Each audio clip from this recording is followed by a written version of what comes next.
Anong pagbabago mo, Chris, mula nung matulungan ka ni Sir Paul? Ah, Aminin mo na dito kasi tayo lang dalawa. Sige na. ano ba?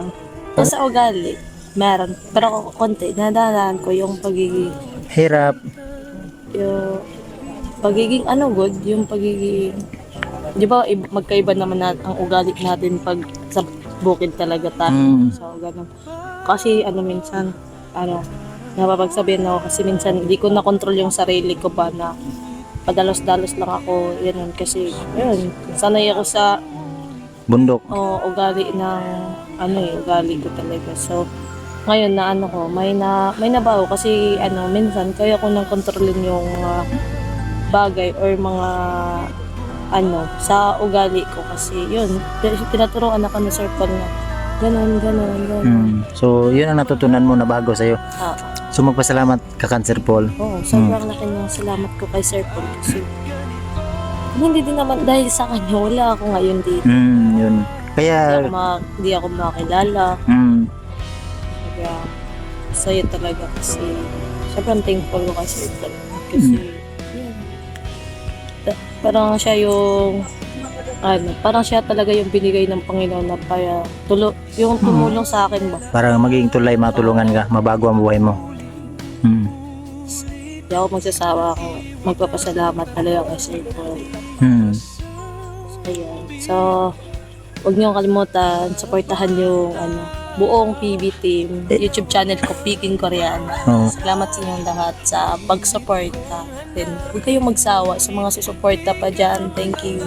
Sa kasi kang Chris na po, mga kababayan, siyempre na din ako sa kanya, parang may nabilib ako sa kanya ba, kasi hindi niya ka nakakalimutan ang pagpasalamat kung sino yung taong nakatulong sa kanya. Yun man talaga ang number one. Although natulungan tayo, magpasalamat tayo lalo na sa Panginoon na may taong ginamit para tayo ay mababago. Alam ko na ang hirap ng pinagdaanan mo sa buhay dahil nga sa hirap ng buhay. So may Diyos, may ginamit na Diyos na tao kaya ka natulungan. So number one, pasalamatan natin ang Panginoon, si Sir Paul, para para hindi yung yung mga blessing nating natanggap, magpasalamat tayo. Kasi sila yung tulay na bakit naabot natin ang mga naabot natin ngayon. Lalo na ako. Lang ako dati, driver lang. Hindi ko yung kinakakahiya kasi yun ang totoo. Kasi kung tayo, Dapat proud tayo na mahirap, simpleng buhay. Yun ang importante sa tao, no? 16. Nag-aaral ka pa? Anong grade mo? Dito ka talaga lumaki. Hindi ka pa nakalabas na like Davao or like hindi mo pa naranasan yun. Ano bang gusto mong course pag tapos ka na loro? O kursunada ka makapagtapos ng pag-aaral? Diyan ka na nag-aaral? Oo. Diyan sa baba? Hindi, dun sa Kasapa.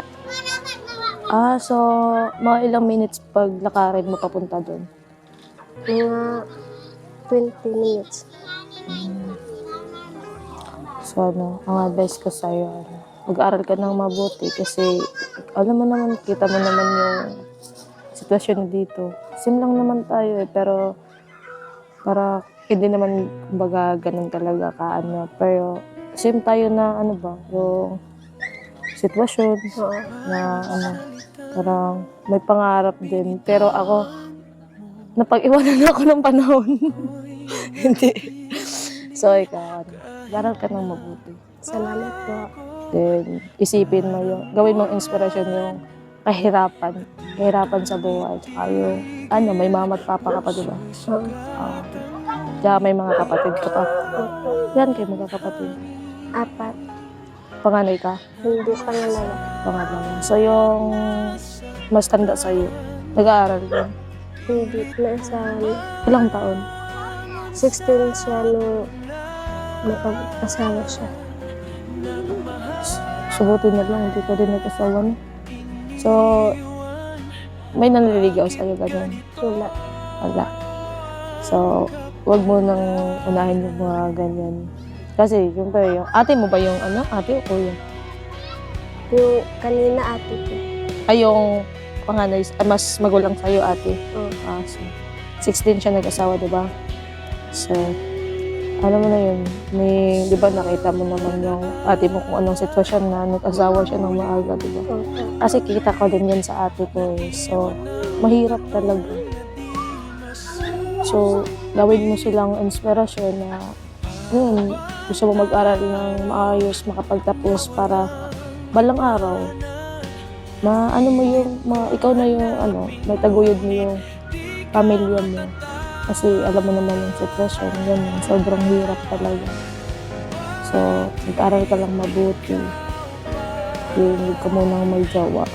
Oo, kasi mahirap yun. So, pag makatapos ka na, syempre, may maayos ka ng trabaho, di tulungan mo na yung pamilya mo, di ba? So, yun lang ang payo ko sa'yo. Kahit na nagpapayo din ako, kahit hindi rin ako nakapagtapos ng pag-aaral. Grade 10 lang din ako. Kasi dahil sa hirap din ng buhay, yun. Pero, para sa akin, hindi naman yun naglang. Pero para sa akin lang, hindi yun naglang. Hindi ako nakapagtapos ng pag-aaral, parang wala na akong para tumulong sa pamilya ko. Ang ko ngayon is, yun, sobrang thank you ako kay Sir Paul kasi nakita nila ako. Parang ganun din yung situation ko.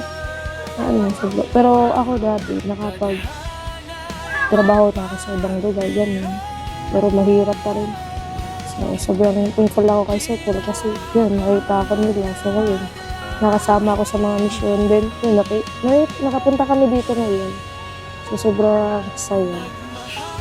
Doon, basta yung payo kasi kung kalimutan mo. Payo bilang isang ate mo. So, ano pangalan mo? Lian. Lian. So, nice to meet you, Lian. Salamat. Ayun lang mga kababayan. Konting advice lang bilang ate kay Lian. So, sana,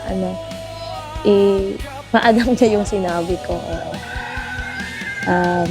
Sa mga nanonood dyan na,